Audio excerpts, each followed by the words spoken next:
नमस्कार दोस्तों, आप देख रहे हैं डीप स्टोरी टेलर, जहां हर कहानी में छिपा होता है एक रहस्य, एक डर और एक ऐसा अनुभव जो आपको सोचने पर मजबूर कर देगा।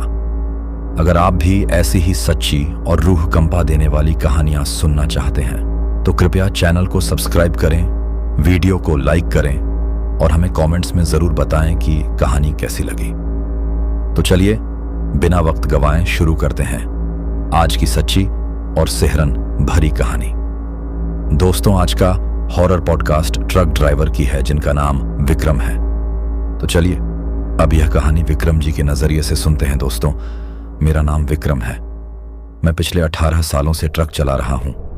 कई बार तो ऐसा लगता है जैसे स्टीयरिंग ही मेरा असली साथी है।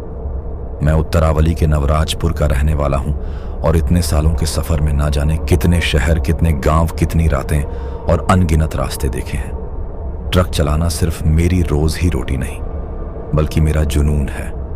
यह गाड़ी नहीं, मेरी जिंदगी है स्टीयरिंग। मेरे हाथ में आते ही ऐसा लगता है जैसे मैं किसी और दुनिया में चला गया हूं। अब तक के सफर में सब कुछ देखा है, पहाड़, समंदर, रेगिस्तान और वो वीरान सड़कों पर फैली खामोशी जो अक्सर रात को डराने लगती है। लेकिन आज से करीब 9 साल पहले एक ऐसा सफर किया था जिसे मैं चाहकर भी भूल नहीं पाया।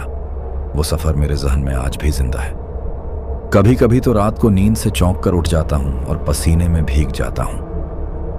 यह बात तब की है जब मैं अपने ट्रक में माल लेकर उत्तरावली से पूर्वगढ़ के एक गांव जा रहा था। उस सफर में मेरे साथ मेरा क्लासी मुकुल भी था। मुकुल नया नहीं था, काफी वक्त से मेरे साथ ही काम कर रहा था। नौजवान, हट्टा कट्टा और हर काम में आगे काम के वक्त बिल्कुल सीरियस और बातें करने में मस्त। कुछ ही सालों में मैंने उसे अपने छोटे भाई जैसा मान लिया था। उस दिन हम दोनों नवराजपुर के एक गोदाम से माल लेकर निकले थे। वह माल हमें शिवगंज के पास के एक गांव में एक प्राइवेट वेयर हाउस तक पहुंचाना था। यह रास्ता मेरे लिए नया था। वैसे तो शिवगंज तक कई बार गया हूं, लेकिन जिस गांव की बात हो रही थी वो हाईवे से हटकर एक छोटे रास्ते से होकर गुजरता था जो जंगलों से होकर जाता था। माल लोड होने से पहले मैंने मालिक से कहा, भाई साहब, उस गांव का रास्ता तो मुझे ठीक से नहीं पता। तो मालिक बोला, तू फिक्र मत कर, विक्रम तेरा खलासी मुकुल उस रास्ते को जानता है, पिछले ड्राइवर के साथ कई बार गया है वहां। अब जब मालिक ने इतना भरोसा दिखाया तो मैं भी थोड़ा निश्चिंत हो गया। फिर मैंने मुकुल से पूछा, मुकुल तू गया है पहले उस गांव? तो मुकुल बोला, हाँ उस्ताद, मैं गया हूं। एक आध बार पुराने ड्राइवर के साथ गया था। रास्ता थोड़ा घना है, जंगल के बीच से जाता है, लेकिन डरने जैसी कोई बात नहीं। अब जब उसने कहा कि डरने की बात नहीं तो मैं थोड़ा हल्का महसूस करने लगा, लेकिन फिर भी कहीं ना कहीं दिल के कोने में हल्की सी बेचैनी बनी हुई थी।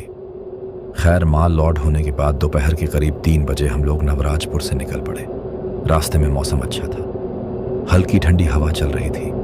मुकुल हमेशा की तरह बातें करता रहा, कभी अपने घर की, कभी पुराने सफर की, कभी किसी लड़की की जो उसे पसंद थी, लेकिन शादी कहीं और हो गई। मैं सिर्फ मुस्कुरा कर सुनता रहा। करीब शाम के 6 बजे हम हाईवे पर ही एक पेट्रोल पंप के पास रुके। मैंने सोचा ट्रक में डीजल डलवा लें और कुछ खाने पीने का सामान भी ले लें, क्योंकि मुकुल ने बताया था कि आगे जिस रास्ते से जाना है वहां ना तो कोई ढाबा मिलेगा ना दुकान। ट्रक में डीजल भरवाने के बाद मैंने मुकुल से पूछा, मुकुल कितना वक्त लगेगा वहां तक पहुंचने में? तो उसने कहा, उस्ताद, रास्ता लंबा है और जंगल से होकर गुजरता है, हो सकता है रात हो जाए। अब इस बात ने फिर से मेरी बेचैनी बढ़ा दी, क्योंकि कुछ दिन पहले ही मैंने सुना था कि इसी रास्ते से गुजरते वक्त किसी ट्रक को रात में लूट लिया गया था और ड्राइवर को बुरी तरह पीटा गया था। मैंने मुकुल से यह बात बताई तो वह बोला, उस्ताद, वो तो किस्मत की बात होती है। वैसे भी अब बहुत वक्त बीत गया है उस बात को। अब तो कई गाड़ियां उस रास्ते से आती जाती हैं, कुछ नहीं होगा। मुकुल के चेहरे पर एक अजीब सा आत्मविश्वास था, लेकिन ना जाने क्यों उस दिन मेरा मन मानने को तैयार नहीं था। पेट्रोल पंप से सामान लेकर हम आगे बढ़ गए।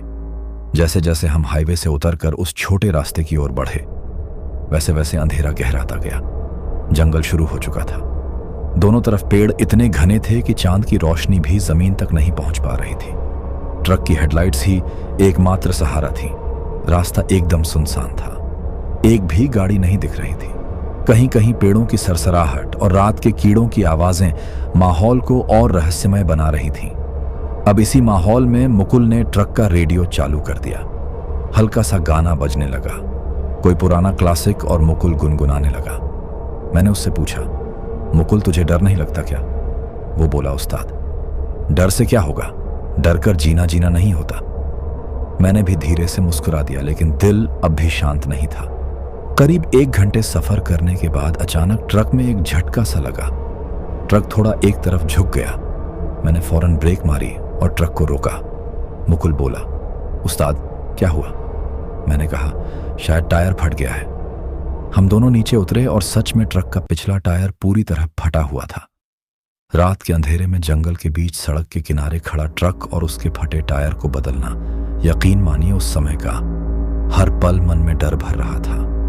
मैंने मुकुल को कहा, तू टायर खोल, मैं नया टायर निकालता हूं। मेरे पास एक टॉर्च थी, उसी की रोशनी में मुकुल काम करने लगा। मैं टॉर्च ले खड़ा था और बार बार जंगल की तरफ नजर डाल रहा था। डर इस कदर बढ़ चुका था कि लग रहा था जैसे कोई हमें देख रहा हो। उसी वक्त अचानक मुकुल रुक गया और मेरी ओर देखकर बोला, उस्ताद जरा इधर आओ। मैंने कहा, क्या हुआ? वो बोला, कुछ दिखाना है। मैं थोड़ा नाराज हुआ। अब क्या दिखाना है जल्दी का टायर बदलने में? लेकिन उसकी आंखों में कुछ ऐसा था कि मैं चुपचाप उसके पीछे चल पड़ा। वो मुझे सड़क के किनारे एक पत्थर की ओर ले गया। वहां जो मैंने देखा, मुकुल मुझे उस पत्थर के पास ले गया जो सड़क से थोड़ा किनारे था। मैं उसकी तरफ देखता रहा, सोचता रहा कि आखिर इस लड़के ने ऐसा क्या देख लिया जो इतनी जिद कर रहा है। जैसे ही मैं उसके इशारे पर उस पत्थर की ओर टॉर्च की रोशनी डालता हूं, मेरी सांस एक पल के लिए थम जाती है। वहां जमीन पर 4 नींबू रखे थे, उन पर लाल सिंदूर छिड़का हुआ था और उनके बीचों बीच एक काली गुड़िया रखी थी, मानो कोई उसे बीच में बलि के लिए बैठाया गया हो। उसके चारों ओर कुछ मांस के टुकड़े बिखरे थे। लाल ताजा खून से भीगे हुए मैं कुछ बोल नहीं पाया, बस खड़ा रहा पत्थर की तरह। मुकुल भी चुप था, लेकिन उसकी आंखों में हैरानी नहीं, मजाक था। क्या लगता है उस्ताद, किसी ने टोना किया है क्या? वो हंसते हुए बोला। मैंने उसकी ओर कड़ा नजरों से देखा और धीमे स्वर में कहा, मुकुल यहां से फौरन चलो। यह चीजें मजाक की नहीं होती, ये तंत्र की चीजें हैं, इनसे दूर रहना चाहिए। उस्ताद आप भी ना कहीं कोई झोपड़ी वाला बाबा टाबा बैठा होगा, टोना वोना कर रहा होगा। हमसे क्या मतलब? वो फिर हंसा। मैंने सख्ती से कहा, मुकुल चलो यहां से, ज्यादा देर मत करो, मुझे अच्छा नहीं लग रहा। मैं मुड़ा ही था कि तभी एक आवाज आई, पत्तों के रगड़ने की, जैसे कोई भागा हो या कोई जानवर झाड़ियों में हलचल कर रहा हो। हम दोनों ने एक साथ मुड़कर देखा, लेकिन वहां कुछ नहीं था। मैंने फिर कहा, चलो जल्दी, कोई भी चीज हो सकती है मुकुल। मेरी बात को फिर हल्के में लेता है और हंसते हुए बोलता है, अब तो मैं इसका काम तमाम करता हूं। मैंने पलट कर देखा, वो पत्थर की ओर बढ़ा। मैंने हाथ से उसे रोकना चाहा, लेकिन उसने झटके से एक जोरदार लात मारी और वो नींबू गुड़िया और मांस के टुकड़े दूर जा गिरे।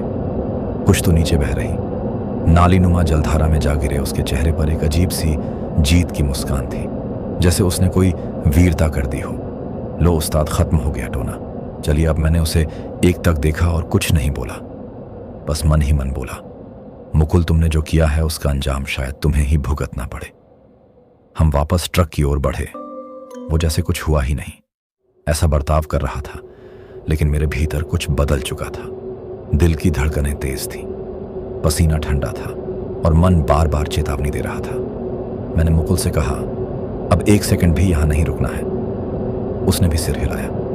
हम दोनों ट्रक में बैठे। मैंने इग्निशन घुमाया, ट्रक स्टार्ट हुआ।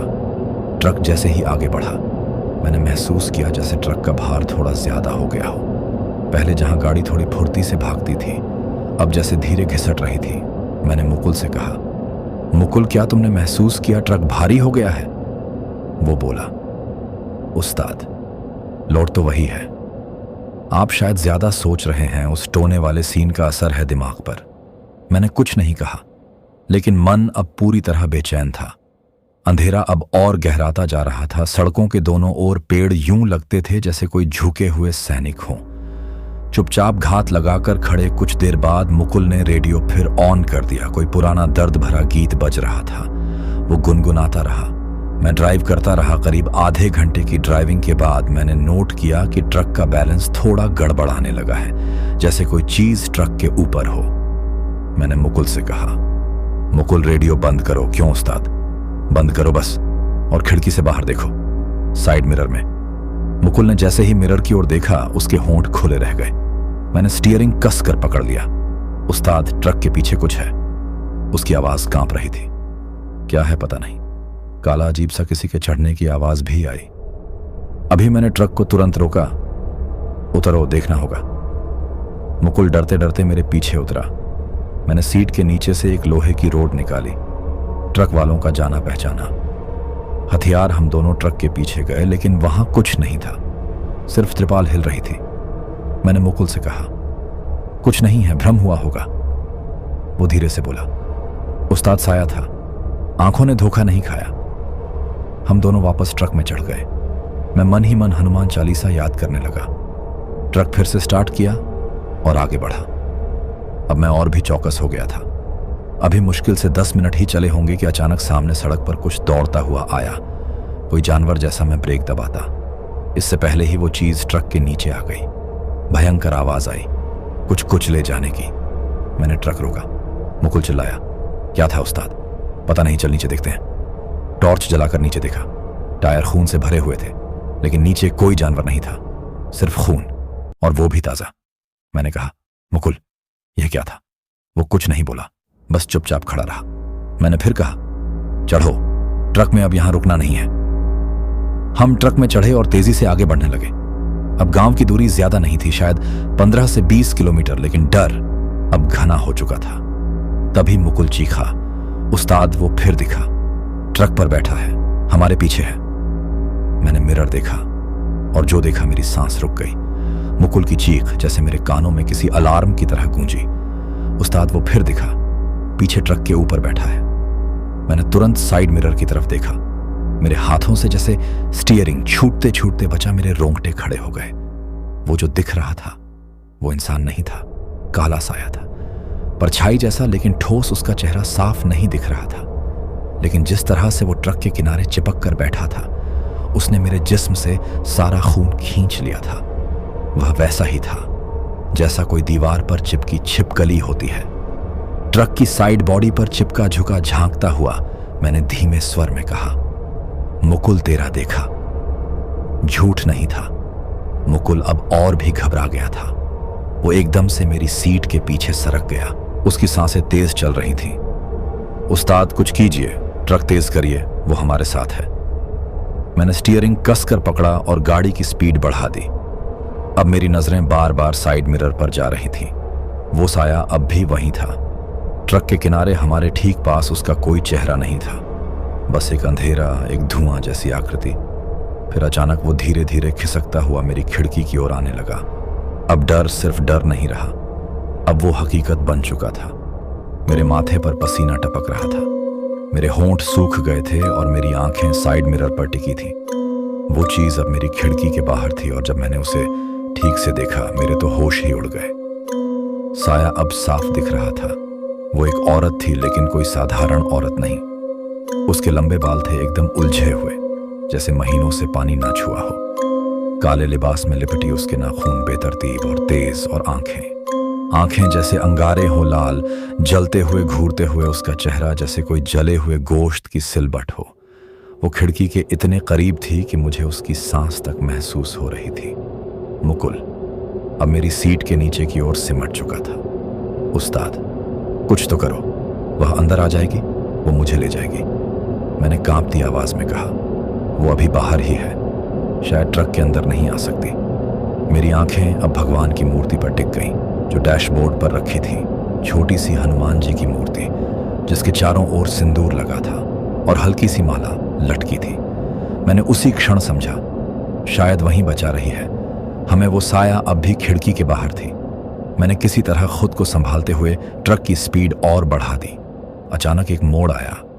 मैंने स्टीयरिंग तेजी से मोड़ा। मिरर में देखा वो साया एक झटके में हवा में पीछे छूट गया। मैंने खुद से कहा, मुकुल अब भी सहर रहा था। उस्ताद सच में चला गया क्या? पता नहीं, मैंने हाँफते हुए कहा। बस गांव पहुंचने दो, बस थोड़ी ही दूरी है। अब घड़ी रात के करीब 1 बजे दिखा रही थी। गांव की सीमा पास थी। दूर से कुछ टीन की झोपड़ियां और बिजली के खंभे दिख रहे थे। मैंने अपनी पूरी ताकत से ट्रक की स्पीड बनाए रखी और फिर जैसे ही गांव की लाइट्स हमारे ट्रक पर पड़ी, मिरर में देखा कुछ नहीं था। न कोई साया, न औरत, न छाया। मुकुल मेरी सीट के पीछे से बाहर आया और फिर धीमे से बोला, उस्ताद अब कुछ नहीं दिख रहा। मैंने भी देखा, शायद गांव की हद में वह नहीं आ सकती। हमने एक लंबी सांस ली। अब गांव का गोदाम सामने दिख रहा था, लेकिन वह बंद था। उस पर ताला लटका था और सन्नाटा पसरा था। मैंने ट्रक को एक तरफ खड़ा किया। मुकुल धीरे से बोला, उस्ताद इस ट्रक से बाहर मत निकलना। मैंने सिर हिलाया। हम दोनों उसी ट्रक में रात गुजारने का फैसला करते हैं। ट्रक के केबिन में बैठकर मैंने लाइट बंद कर दी और सीट पीछे करके आंखें बंद करने की कोशिश की, लेकिन नींद वो अब बहुत दूर जा चुकी थी। मुकुल एक कोने में चुपचाप बैठा था। मैं भी छत की ओर देखता रहा। आंखें मूंदते ही वही चेहरा सामने आने लगता था। वही आग जैसी आंखें, वही जले हुए चेहरे वाली औरत। सुबह की पहली किरण जब ट्रक की खिड़की से अंदर आई, तब जाकर हमें कुछ राहत महसूस हुई। हमने चैन की सांस ली। गोदाम खुला। हमने माल डिलीवर किया, लेकिन उस सफर ने हमें भीतर से तोड़ दिया था। हम वापस चल पड़े उत्तरावली की ओर, पर कहानी यहीं खत्म नहीं हुई। हम दोनों को जो असर उस रात का हुआ, वो कई दिन, कई हफ्तों तक हमारे साथ रहा। मुकुल कुछ ज्यादा ही बदल गया था। कम बोलने लगा था, डरा डरा सा रहने लगा था। मैंने सोचा शायद वक्त के साथ सब ठीक हो जाएगा, लेकिन मैं गलत था। वो रात, उसका असर अब असली रूप लेने वाला था। हम बंगाल से वापस लौट आए थे। माल सही सलामत डिलीवर हो गया था, लेकिन जो कुछ हुआ था उसने मेरे जहन में गहरी छाप छोड़ दी थी। ट्रक का केबिन अब भी मुझे डराता था। साइड मिरर को देखते ही आंखों के सामने वहीं काला साया घूम जाता था, लेकिन फिर भी मैंने खुद को समझा लिया, सब ठीक है, अब सब खत्म हो गया है। पर शायद जो खत्म दिख रहा था वो असल में शुरू हो चुका था। घर लौटने के बाद मैंने 2 दिन की छुट्टी ले ली। मैं बस सोना चाहता था। शरीर थका हुआ था और दिमाग डर के बोझ से दबा हुआ। पर जिस दिन से लौटे थे, उस दिन से मुकुल का फोन आना बंद हो गया था। पहले दिन तो सोचा थक गया होगा। दूसरे दिन कॉल किया, फोन बजा, लेकिन उसने उठाया नहीं। तीसरे दिन फिर कॉल किया, अब भी कोई जवाब नहीं। चौथे दिन मैं खुद चल पड़ा। उसके घर, मुकुल का घर, छोटा सा था। शहर के बाहर की ओर कच्चे रास्ते से होकर एक छोटी सी बस्ती में उसका मकान था। जब वहां पहुंचा तो दरवाजा खुला था। अंदर से सिसकियों की आवाज आ रही थी। मुकुल की बीवी दरवाजे के पास बैठी थी, फटे दुपट्टे में, चेहरे पर परेशानी और आंखों में नींद की कमी। मैंने पूछा, मुकुल कहाँ है? 4 दिन हो गए, कोई जवाब नहीं दे रहा। वो रोते हुए बोली, भैया वो तो बिस्तर से उठ ही नहीं रहा, ना कुछ खा रहा है, ना पी रहा है, ना किसी से बोल रहा है। मैं अंदर गया। मुकुल को देखकर मेरी आंखें फटी रह गईं। वो जो हट्टा खट्टा नौजवान मेरे साथ ट्रक पर बैठा था, अब एकदम दुबला, कमजोर, घबराया हुआ और पसीने से भीगा पड़ा था। उसकी आंखों के नीचे गहरे काले घेरे थे, चेहरे पर भय, ऐसा भय जो शब्दों में नहीं कहा जा सकता। मैंने उसके पास जाकर धीरे से आवाज दी, मुकुल। उसने धीरे से मेरी तरफ देखा और एकदम से कांपते हुए रोने लगा। उसकी आवाज टूटी हुई थी। उस्ताद, वो मेरे पास आती है, हर रात उस गुड़िया जैसी दिखती है, सिरहाने बैठकर मुझे घूरती है। मैं सन्न था। वो अब पूरी तरह डर में जी रहा था। मैंने उसकी बीवी को समझाया कि यह कोई सामान्य बीमारी नहीं है। फिर रात को घर जाकर सारी बात अपनी पत्नी को बताई। वो सब कुछ सुनते ही बोली, विक्रम, तुम्हें भी तो बुखार आया था, तुम्हारी भी हालत एक दिन में खराब हो गई थी। शायद तुम अब ठीक हो, लेकिन इसका असर अभी गया नहीं है। मैंने पूछा, तो क्या करें? पत्नी ने कहा, याद है हमारे मोहल्ले में जो बाबा हैं, जो झाड़ फूंक करते हैं, एक बार उन्हें बुलाओ। भले तुम ना मानो, लेकिन यह जो कुछ हो रहा है दवा से नहीं, मंत्र से ठीक होगा। मैंने बात मान ली। अगली सुबह हम दोनों उस बाबा के पास गए, उन्हें सब कुछ बताया। ट्रक का सफर, जंगल का रास्ता, काले नींबू और गुड़िया और मुकुल की लात। बाबा कुछ देर चुप रहे, फिर बोले, बेटा, जिसने उस चीज को छेड़ा है वो उसका पीछा नहीं छोड़ेगी। तू तो बच गया क्योंकि तूने उसका अपमान नहीं किया, लेकिन जिस लड़के ने उसका विधान बिगाड़ा है उसे अपनी कीमत चुकानी ही पड़ेगी। मैंने हाथ जोड़कर कहा, बाबा बस उसे बचा लीजिए, बहुत परेशान है, उसके घर वाले टूट गए हैं। बाबा बोले, आज ही मुझे उसके पास ले चलो। हम मुकुल के घर गए। बाबा उसके कमरे में गए और दरवाजा अंदर से बंद कर लिया। कमरे से जो आवाजें आने लगीं वो डरावनी थी। मुकुल की चीखें, माफ कर दो, मैंने मजाक किया था, मुझे छोड़ दो, मैं तेरा नहीं था, मुझे क्यों सताती है। मैं बाहर खड़ा कांप रहा था। कमरे में अगर कोई देख सकता तो शायद सहन ना कर पाता। करीब 1 घंटे बाद बाबा बाहर निकले। उनके माथे पर पसीना था, हाथ में एक माला थी और वह गहरी सांसें ले रहे थे। बोले, जाएगा नहीं जल्दी, लेकिन अब वो लड़का बचेगा। शरीर को वक्त लगेगा लेकिन आत्मा अब उसकी सुरक्षित है। मैंने बाबा के पैर छुए। मुकुल की बीवी हाथ जोड़कर रोती रही। बाबा बोले, जिस दिन कोई काली चीज रास्ते में दिखे जो सामान्य ना हो तो उससे दूर रहना ही बेहतर होता है। हर चीज को मजाक नहीं बनाना चाहिए। मैं बस सुनता रहा। उस दिन के बाद मुकुल धीरे धीरे ठीक होने लगा, लेकिन अब उसने ट्रक का काम छोड़ दिया। अब वो किराने की दुकान चलाता है। हमने कभी उस गांव की तरफ दोबारा मुड़कर नहीं देखा, ना उस रास्ते पर गए ना फिर रात में ट्रक चलाया। कभी कभी सोचता हूं कहीं कोई साया अब भी देख रहा हो, कहीं किसी और की अगली गलती का इंतजार करता हुआ। मुकुल की हालत में सुधार आने लगा था। उसके चेहरे पर थोड़ी सी रंगत लौटने लगी थी। वो अब खाना खाने लगा था। कभी कभी मुस्कुराता भी था, लेकिन आंखों की गहराई में अब भी डर था। वो डर जो बस झलकता था। बोलता नहीं। मैंने फिर से काम पर लौटने का फैसला किया। मुकुल अब ट्रक पर नहीं आना चाहता था और मैं उसे रोक भी नहीं सकता था। वह बहुत कुछ देख चुका था और बहुत कुछ सह चुका था। मालिक ने मुझे नया खलासी दे दिया। नाम था निशांत। सीधा साधा लड़का, नया था। उसमें वह अनुभव नहीं था जो मुकुल में था, लेकिन हिम्मत थी। अब की बार मुझे माल लेकर निमहट्टी जाना था। उत्तरावली से धर्मपुर की तरफ यह भी लंबा रास्ता था। जंगलों, नदी, पुलों और वीरानों से होकर गुजरता माल लोड हुआ और मैं निकल पड़ा। अब के बाहर रात को रुकने की सख्त हिदायत दी गई थी। विक्रम भाई, रात को मत चलाना, मालिक ने खास तौर पर कहा था। पर एक ट्रक ड्राइवर के लिए मत चलाना कहना आसान है, करना नहीं। ऑर्डर की डेडलाइन होती है, गाड़ी लेट हो तो मालिक ताने देता है और ग्राहक माल लेने से मना कर देता है। तो मैं रात में भी चला। शुरुआत सब ठीक थी। निशांत नए होने के बावजूद सधा हुआ था। कभी कभी बातें करता, चाय दिलवाता, कुछ सीखने की कोशिश करता। लेकिन जैसे ही हम दक्षिण बेल पार कर निमहट्टी के तिलाराम बॉर्डर में घुसे, सब कुछ बदलने लगा। अचानक जंगल घना हो गया। रास्ता एकदम सुनसान, कोई वाहन नहीं, कोई दुकान नहीं, सिर्फ ट्रक की हेडलाइट्स और सन्नाटा। निशांत बोल पड़ा, साहब यह रास्ता थोड़ा डरावना है। मैंने कहा, डरावना रास्ता नहीं होता बेटा, डर हमारे दिमाग में होता है। पर सच कहूं तो खुद मेरा दिल भी धड़कने लगा था, क्योंकि हवा में वही गंध थी, वही घुटी घुटी सी जो उस दिन थी जब मैं मुकुल के साथ जंगल के बीच फंसा था। ट्रक बढ़ता रहा। रात के करीब 1:30 होंगे। तभी आगे एक मोड़ पर देखा, एक औरत खड़ी थी, सफेद साड़ी में सिर झुका हुआ, बाल खुले। निशांत बोला, साहब कोई रास्ता भटक गया लगता है, रुके। मैंने एकदम से कहा, नहीं। मैंने स्पीड और बढ़ा दी। ट्रक उसके पास से निकला और मेरी नजर साइड मिरर की तरफ चली गई। वो औरत अब भी खड़ी थी, लेकिन उसका सिर अब ऊपर था और आंखें वो ठीक मुझसे टकराई। वही आंखें, वही जलती हुई, वही जो मैंने बंगाल के जंगल में देखी थी। मेरे हाथ फिर से स्टीयरिंग पर जाम हो गए। निशांत कुछ नहीं बोल रहा था, शायद वह भी देख चुका था। ट्रक कुछ मीटर और चला था कि अचानक से ट्रक के पीछे से कुछ टकराने की आवाज आई, जैसे कोई ऊपर चढ़ गया हो। मैंने ब्रेक नहीं मारा। अब मैं समझ चुका था, वो वापस आ गई थी।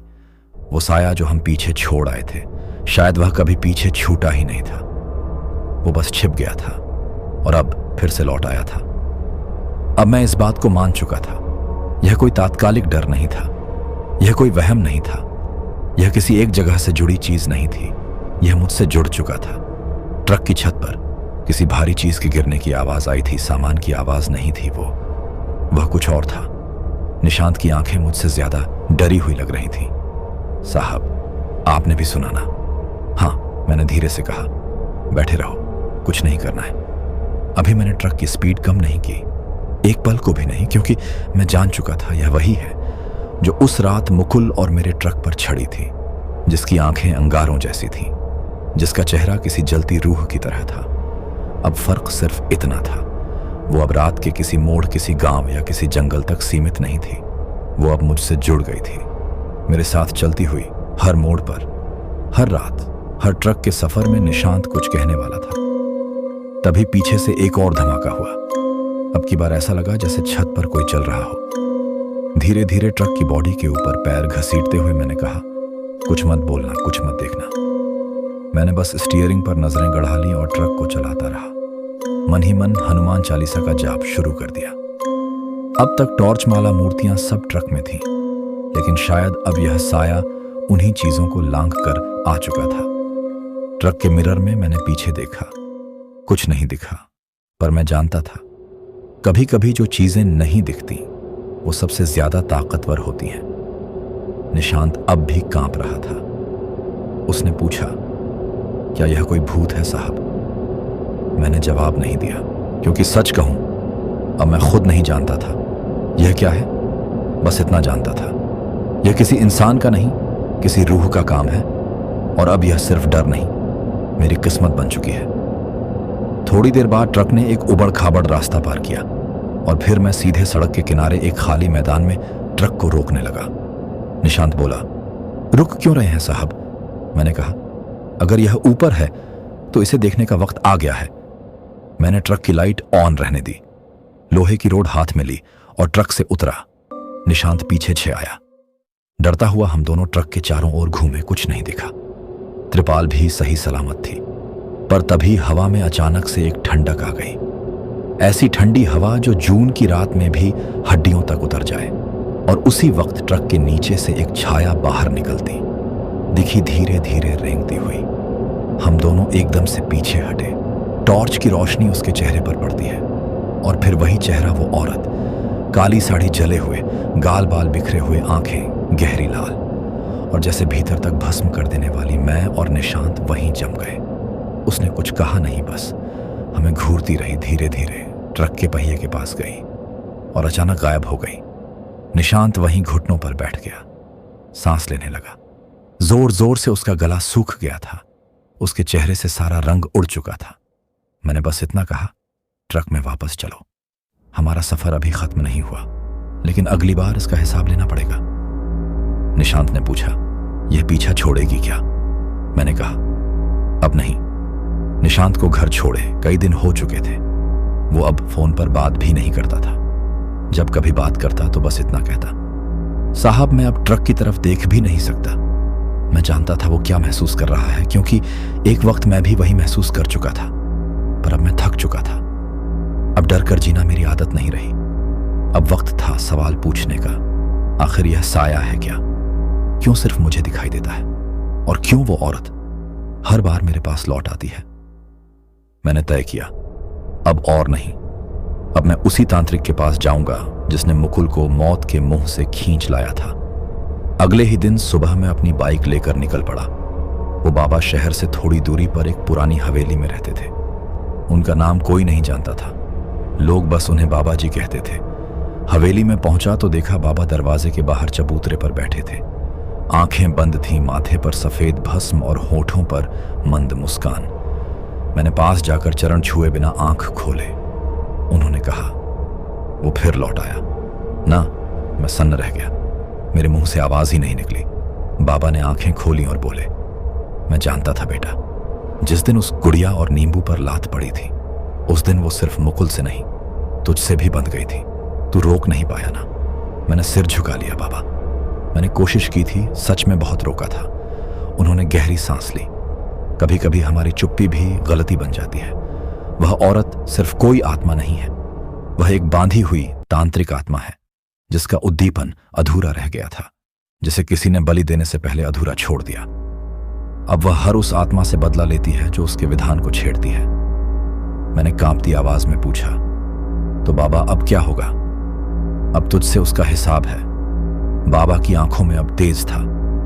अब वह तुझसे जुड़े हर सफर में साथ होगी, हर मोड़ पर तेरा इंतजार करेगी, कभी छाया बनकर, कभी आवाज बनकर, कभी किसी जानवर के रूप में और कभी फिर उसी औरत के रूप में। तो क्या मैं बच नहीं सकता? बाबा ने कहा, बच सकता है पर डर कर नहीं। सामना करके मैंने पूछा, कैसे? बाबा उठे और भीतर से एक कपड़ा लाए। उस कपड़े में एक माला थी, एक मिट्टी की छोटी सी हांडी और एक ताबीज। यह ताबीज जब तक तेरे गले में रहेगा वो तुझसे दूर रहेगी, लेकिन ध्यान रखना, ताबीज को कभी खोलना नहीं और कभी किसी भी चीज को फिर से अपमानित मत करना चाहे, वह कितना भी मामूली क्यों ना लगे। और यह हांडी, इसे तू उस जगह लेकर जाएगा जहां वो तुझसे पहली बार मिली थी और वहीं उसे छोड़ देगा। बस एक बात याद रखना, जब तू उस जगह पहुंचे तो अकेला मत रहना, वो आखिरी बार तुझसे मिलने जरूर आएगी। मैंने बाबा के पैर छुए और सारा सामान संभाल कर घर लौट आया। रास्ते भर मन में एक ही बात गूंजती रही, वो आएगी आखिरी बार और फिर फैसला होगा कि कौन बचेगा। बाबा से लौटने के बाद मैं कई घंटे चुप बैठा रहा। ताबीज मेरी हथेली में पड़ा था, हल्का पर भारी असर लिए हुए। बाबा की बातों का वजन अब मेरी सांसों में उतर चुका था। अब मुझे सिर्फ एक काम करना था, वापस जाना उस जगह जहां सब शुरू हुआ था। मैंने ट्रक निकाला। इस बार अकेला मुकुल को बताना तो दूर, उसका नाम भी नहीं लिया, निशांत से भी संपर्क नहीं किया, क्योंकि अब यह मेरी लड़ाई थी। उत्तरावली से बंगाल की वही दिशा, वही सड़क, वही हाईवे। लेकिन अब मैं हर मोड़ को पहचानता था, हर झाड़ी, हर मोड़, हर सूखा पेड़। दिन में सफर करता रहा, शाम ढली, सूरज डूबा और वो रास्ता सामने आ गया। वही जंगल वाला संकरा मोड़, जहां हमने पहली बार उस नींबू सिंदूर और काली गुड़िया को देखा था। रात के ठीक 12 बजे मैं उस जगह पहुंचा। ठीक उसी मोड़ पर ट्रक रोका, हेडलाइट जलती रही, इंजन बंद किया। सारा सामान जो बाबा ने दिया था, ताबीज मेरे गले में, हांडी मेरे हाथ में और दिल में, ढेर सारा डर। मैंने दरवाजा खोला और नीचे उतरा। सन्नाटा इतना गहरा था कि मेरी सांस भी शोर लग रही थी। मैंने हांडी को धीरे से पत्थर के उसी हिस्से पर रखा जहां कभी नींबू और गुड़िया पड़ी थी।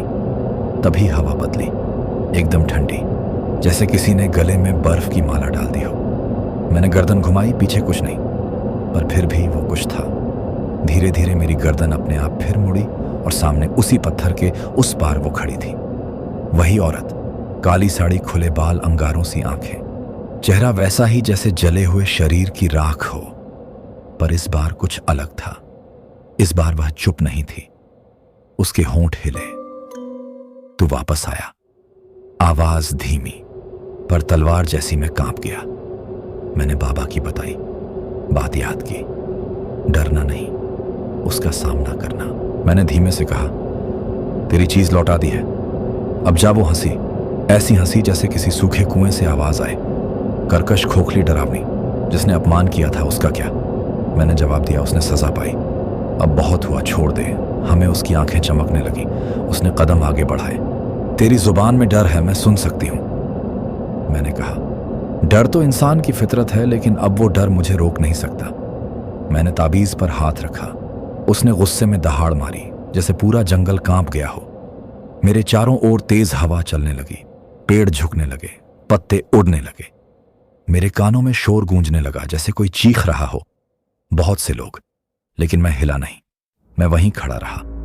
उससे आंखें नहीं हटाई जा, लौट जा जहां से आई थी, तेरा काम खत्म हो चुका है। मैंने यह शब्द उस पत्थर पर रखी, हांडी की ओर देखते हुए बोले, और उसी क्षण हांडी से धुआं निकला, काला भारी, गोल गोल घूमता हुआ। वो औरत चीखने लगी, ऐसी चीख कि लगता था कान के पर्दे फट जाएंगे। उसका चेहरा पिघलने लगा, उसकी आकृति धुंध में बदलने लगी। नहीं, अभी नहीं, मैं अधूरी हूं, वो चिल्लाई। पर अब देर हो चुकी थी। हांडी से निकला धुआं जैसे उसे खींचने लगा। वो पत्थर की ओर बढ़ती गई और फिर धड़ाम, एक झटके में वो हांडी के भीतर समा गई। एक जोर की धमक हुई और फिर सन्नाटा। पूरा जंगल शांत हो गया। हवा रुक गई, पेड़ थम गए और मैं घुटनों पर बैठ गया। आंखों से आंसू निकल पड़े। यह सिर्फ डर नहीं था, यह जीत थी, पर उस जीत में भी एक भारीपन था। मैंने बाबा की बताई। विधि के अनुसार हांडी को वहीं मिट्टी से ढक दिया। फिर ट्रक में चढ़ा, सीट पर बैठा और एक लंबी सांस ली। वो अब नहीं थी, पर उसकी छाया शायद हमेशा रहेगी। कई दिन गुजर गए, वो डर, वो साया, वो औरत। अब तक का सबसे भयावह अनुभव पर जैसे ही ट्रक ने घर की सीमा में कदम रखा, मुझे लगा कि शायद अब सब ठीक हो गया है। अब मुझे सुकून मिला था और मुझे लगने लगा था कि वह सब बस एक बुरा सपना था। घर में दाखिल होते ही मैंने पत्नी से सब कुछ साझा किया। वो मुझे समझाती रही, अब ठीक हो जाओ, अब तुम सुरक्षित हो। मैंने हाँ में सिर हिलाया, लेकिन दिल के अंदर गहरे तक कहीं कुछ था जो कह रहा था कहीं कुछ बाकी है।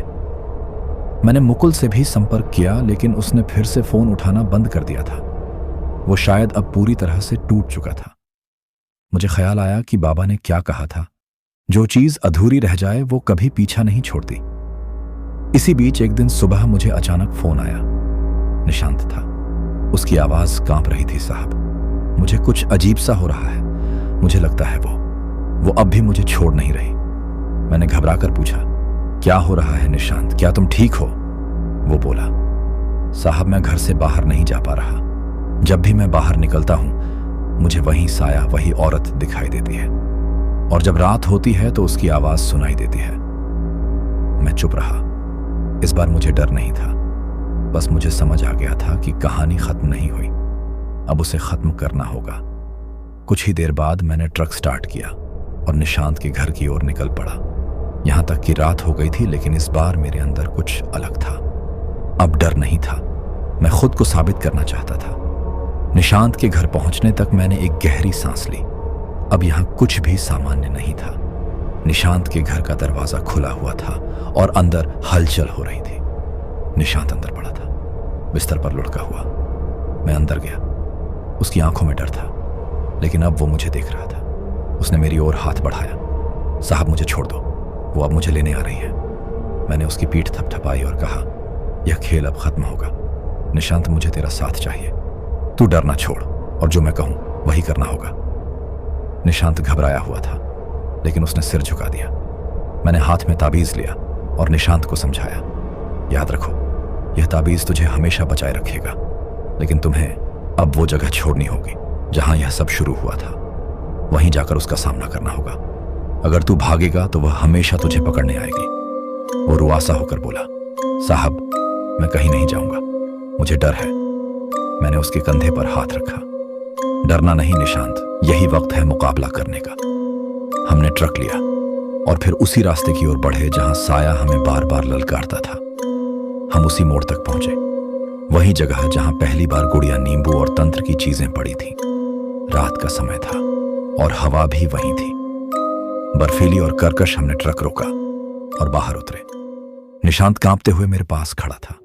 उसने मुझसे कहा, साहब यह आखिरी बार है, मैं अब और नहीं देख सकता। मैंने उसकी पीठ थपथपाई। तू डर मत, यहां से कुछ नहीं लौटेगा। हम जो करेंगे वही होगा। हम दोनों धीरे धीरे उसी जगह की ओर बढ़े। इसी दौरान कुछ हलचल सुनाई दी।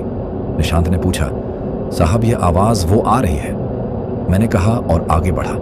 तभी सामने उसी पेड़ के पास वही औरत खड़ी थी, लेकिन अब वह ज्यादा डरावनी थी। उसका चेहरा जलता हुआ, उसकी आंखें आग की तरह। मैंने कदम बढ़ाए और कहा, अब तुम्हारा खेल खत्म होता है। वो चीखी, तुमने कभी कुछ किया था? मैंने ताबीज निकाला और उसे सामने रखा। तुमसे जितना हो सकता था वो सब किया। अब तुम्हें उसी जगह वापस लौटना होगा। और फिर उसी हांडी से निकलता हुआ धुआं वो औरत धीरे धीरे गायब हो गई। निशांत और मैं खड़े रहे, कुछ नहीं कहा, बस चुप रहे। रात ढल चुकी थी। हमारे सामने अब सन्नाटा था, ना कोई आवाज, ना कोई छाया और ना ही वह औरत। पर ना जाने क्यों मेरा मन शांत नहीं हुआ। निशांत की सांसें अब धीरे धीरे सामान्य हो रही थी, पर उसकी आंखों में एक सवाल अब भी था, यह सब क्यों हुआ साहब? और शायद यही सवाल मेरे मन में भी था। इतने सालों के ट्रक सफर में मैंने बहुत कुछ देखा था, लेकिन ऐसा कुछ नहीं जो किसी के साथ जुड़ जाए, उसका पीछा करे और बार बार लौट कर आए। हम दोनों ट्रक में बैठकर आगे बढ़ने लगे। रास्ता वही था, पर अब डर का साया हल्का हो चुका था। अचानक ट्रक के सामने एक बूढ़ा आदमी हाथ उठाकर खड़ा हो गया। सफेद कपड़े, लंबी दाढ़ी, माथे पर चंदन और हाथ में लकड़ी की लाठी। मैंने धीरे से ब्रेक लगाया। बूढ़े ने पास आकर दरवाजे पर दस्तक दी। मैंने खिड़की नीचे की ओर पूछा, बाबा इस वीराने में क्या कर रहे हो? उसने मुस्कुराते हुए कहा, बेटा जो देख नहीं सकते वो दिखाने आया हूं। मैं चौंका। निशांत ने मेरी ओर देखा। मैंने उसकी ओर बूढ़ा आदमी ट्रक की सीढ़ी छोड़कर अंदर आया। बैठते ही बोला, तुम दोनों सोच रहे हो ना कि आखिर यह सब क्यों हुआ? मैंने धीरे से पूछा, आप जानते हैं? वो बोला, हाँ, और मैं बताऊंगा भी, पर ध्यान से सुनना, क्योंकि यह सिर्फ कहानी नहीं है, यह एक आत्मा का अधूरा सफर है। बूढ़ा आदमी बोलने लगा, बहुत साल पहले यही रास्ता था, यही जंगल और यहीं पास के गांव में एक औरत रहती थी। नाम था मालिनी। बहुत सीधी शांत, पर उसकी आंखों में एक अलग चमक थी। लोग कहते थे वह कुछ जानती थी, मंत्र तंत्र और कुछ ऐसा जो आम नहीं था। एक दिन गांव में कुछ गुंडे आए, जमीन हड़पनी थी, लोगों को डराना था। उन्होंने उस औरत के घर को घेर लिया। मालिनी ने लड़ने की कोशिश की। उसने अपने इष्ट देव से सहायता मांगी, कई दिनों तक पूजा की, विधान रचा, लेकिन अधूरा रह गया। और एक दिन वह मारी गई, न केवल शरीर से बल्कि आत्मा से भी। उसके मंत्र अधूरे थे, उसकी साधना टूट चुकी थी, पर वह अधूरी शक्ति अब खुद ही एक साया बन गई थी। जब किसी ने उस स्थान पर पैर रखा, उसने देखा, सहा, और जो अपमान हुआ उसे फिर से जिया। तुम दोनों ने उसके उस अधूरे घेरे को छेड़ दिया जिसे छूना नहीं चाहिए था। मैंने धीरे से पूछा, तो बाबा उसने सिर्फ हमें क्यों चुना? क्यों पीछा करती रही? बूढ़ा बोला, क्योंकि तुम दोनों ने उसकी जगह को छेड़ा। मुकुल ने अपमान किया और तुमने रोका नहीं। उसकी आत्मा को शांति चाहिए थी, सम्मान चाहिए था। और जब तुम लौटे और बिना डरे उसका सामना किया, तब जाकर उसे एहसास हुआ कि अब उसके जाने का वक्त आ गया है। निशांत फूट फूट कर रोने लगा। उसने कहा, बाबा क्या अब वो नहीं आएगी? बूढ़ा मुस्कुराया, अब नहीं बेटा, अब उसका मन शांत हो चुका है, वो जा चुकी है। बूढ़ा ट्रक से नीचे उतरा। हम दोनों हैरान थे। मैंने पीछे मुड़कर देखा, वो बूढ़ा कहीं नहीं था। ना कोई निशान, ना कोई आवाज, सिर्फ शांत सड़क और आती हुई सुबह की पहली किरण। मैंने ट्रक स्टार्ट किया। निशांत चुपचाप बैठा था, पर अब उसके चेहरे पर डर नहीं, सुकून था।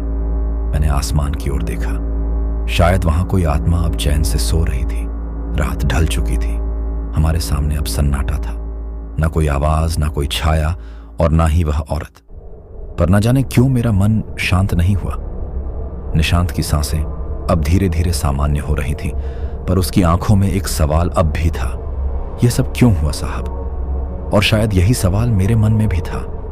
इतने सालों के ट्रक सफर में मैंने बहुत कुछ देखा था, लेकिन ऐसा कुछ नहीं जो किसी के साथ जुड़ जाए, उसका पीछा करे और बार बार लौट कर आए।